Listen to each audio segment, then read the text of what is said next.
So you have watched Pernille Østern, Ellen Øyen, and Ingeborg Dugstad Sanders from the Dance Laboratory in Trondheim, Norway. They started this keynote in a special way with showing you a part of the performance Spagat split. They will now continue with sharing their perspectives on dance, and then they will have a short workshop demonstration which they hope that you will participate in. And before we start, I just want to say 2 words more about Pernille Østern. Besides working with the Dance Laboratory, she is associate professor at the program for teacher education at the Norwegian University of Science and Technology, also in Trondheim. She has an incredible, interesting background, and I think she has different exams from all the Scandinavian countries. You can look it up in the program. Very welcome.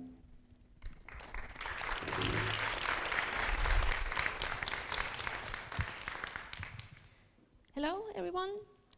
My name is Ellen Øyen. I have been dancing in the Dance Laboratory since 2005. The Dance Laboratory is a community dance company in Trondheim in Norway. It started out as a hobby for me, but it has now become a very important part of my life. The Dance Laboratory has now also become a job for me as I work as a producer in the Dance Laboratory. Our work methods give me integrity. This also transfers into my everyday life. It's deliberating that the choreography has its source in improvisation. It's nice not to feel any pressure to remember. Everyone contributes to the choreography. The dance adapts to us instead of us adapting to the dance. We work across our differences instead of grouping people according to functionality and background. Diversity is the artistic motivation. In my opinion, our work is of high artistic quality, and I truly stand by our performances. In my everyday life, I get a lot of praise and attention for ordinary, trivial things, such as driving a car or living alone in my own apartment without any help. But in the Dance Laboratory, it's a given that I have lived my life and that I am capable.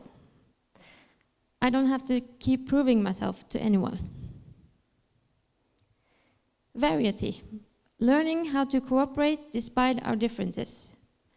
An unsafe social environment leads to bad learning. So for that reason, I think pedagogy has a lot to learn from the working methods of the Dance Laboratory.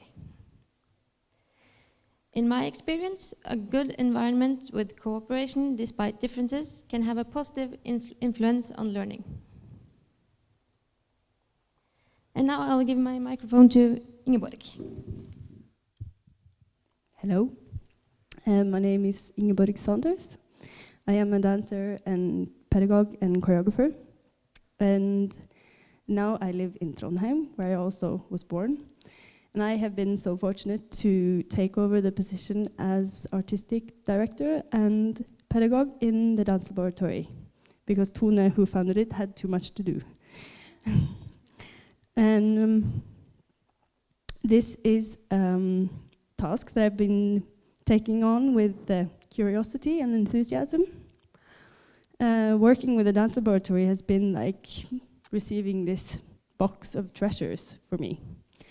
I can use all of my previous experience in dance and theater and all the knowledge that I've gained so far, and use all that to experiment and just develop new ideas when working. And every session I have with the Dance Laboratory is making me discover something new in dance. And I have to use myself, the whole of myself, as an artist and pedagogue and person. Working with the Dance Laboratory suits me very well, as I sometimes have found myself getting slightly bored with working within the field of dance, because it tends to be pretty homogenic. And this has also sometimes made me question whether this was a field that I wanted to work with. But luckily, I'm here now with the dance laboratory, and it's a place where I really find back the meaning to what dance can be and how powerful dance can be as a place where people can meet across barriers of either language or culture or bodies. Yeah. Now I'll pass the mic to Tone. Thank you. Hello, everybody. I am Tone, Pernille Østern, and I'm here today in the role of being an associate professor in arts education. And in this presentation, we share our different perspectives on the activity, the pedagogy developed in the dance laboratory from our different roles. I have also had many different roles in the dance laboratory. I was the initiator of the group in 2001, and that implied running around in cafes, trying to promote this idea of creating a platform where people, differently bodied people, could meet to improvise and create a dance together. It was very difficult to recruit anybody, and had very little interest. But finally, I was lucky enough to find 2 dancers who were interested in this idea, and the dance laboratory started with only these 2 dancers and myself. And we used a couple of years only improvising and trying to find out what this could be. And on the way, more people joined. And today, the dance laboratory is a vital and stable group of 15 dancers who have been dancing there for a long time. So for many years then I also was the teacher and the choreographer in the dance laboratory. It is a performing group, so it creates its own repertoire. The dance laboratory also was the fieldwork for my PhD in dance art, which I made at the Theatre Academy in Finland. So I'm connected to the Theatre Academy. I was finished in 2009 and then got this position as associate professor. But then I didn't step completely out of the dance laboratory, but stayed another 2 years as a dancer. So I also had the role as a dancer in the dance laboratory. But then, referring to Ralph Buck's saying that teaching also is about creating a structure and stepping out of it, and stepped out of it and left the group completely, and it functions perfectly well without me. But in this, I have been, as a teacher, I have been a co-learner, and thinking more thoroughly about it, I don't think that I have created a structure or a method or a system, but my contribution has been to articulate context-based and situated pedagogy, which contains a set of values. And connected to these values, different teachers can create their methods, their different improvisations and things they do. And these values are things like diversity, dialogue, perspective taking, and difference. So in the dance laboratory then, not only bodies and muscles are stretched, but also ideas about what dance can be, and ideas about who is a potential dancer and who is a potential choreographer, and also ideas about ways of relating across differences. And as the project and the local pedagogy, if I call it a local pedagogy, is still very much influenced by a broader dance pedagogical field, it became in this local pedagogy, it became clear that in the dance laboratory, difference is not an aspect that comes in addition to an already existing activity. Instead, difference is the most generative force for the activity to take place at all. So difference as such is a value which generates a possibility for perspective taking. And that means taking the perspective from different bodies, taking the perspective from different life experiences, taking the perspectives from different forms.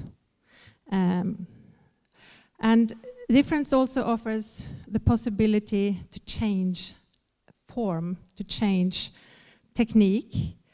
And also difference offers the possibility to deal with the often uncomfortable question of what difference actually is and who has the power to define what difference is and who is different.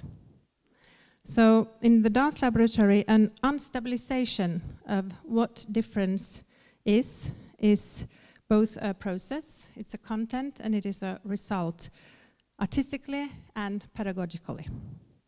So in this then, my role as a teacher is displaced in the direction of being a tutor, be somebody who listens, and being somebody who guides in creating the relations, first of all, and then guide in creating the form, the choreography.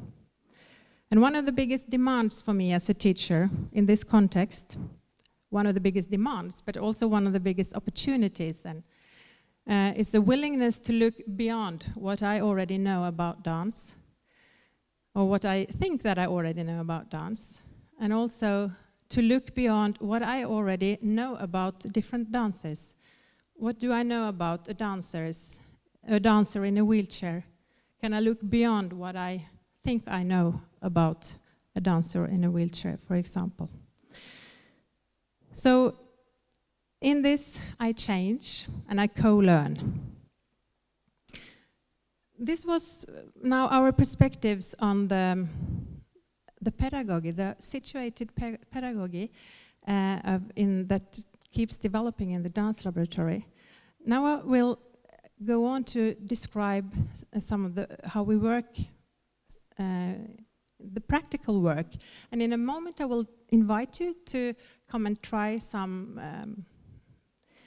a little session with us. And of course, when I talk about the pedagogy and on the pedagogical level and on the more practical level, these cling together, of course. But since the dance laboratory is a performing group, the work is guided by a bodily and verbally investigation of the different themes that we take on. And the themes can come from different impulses. For this little piece that you saw now, the little part of the performance, the concept we investigated was the split, spagat. And we used a year to investigate that theme. We wanted to investigate the split because we think it's a very ambivalent concept in the dance field. The split is a cliché, yes, but it also can be the ultimate proof of whether you are a dancer or not. I have experienced so many times when I've taught kids that the first thing they ask me when I come in the class is, what is your name? And the second is, can you do the split? And the third thing, can you show us the split? So there we were then in the dance laboratory, and hardly any one of us could do a proper split. Some of us couldn't do a split at all. So we asked ourselves, could we still consider ourselves as dancers? And from that starting point, we went on with a bodily and verbally and philosophical and conceptual reflection about the split.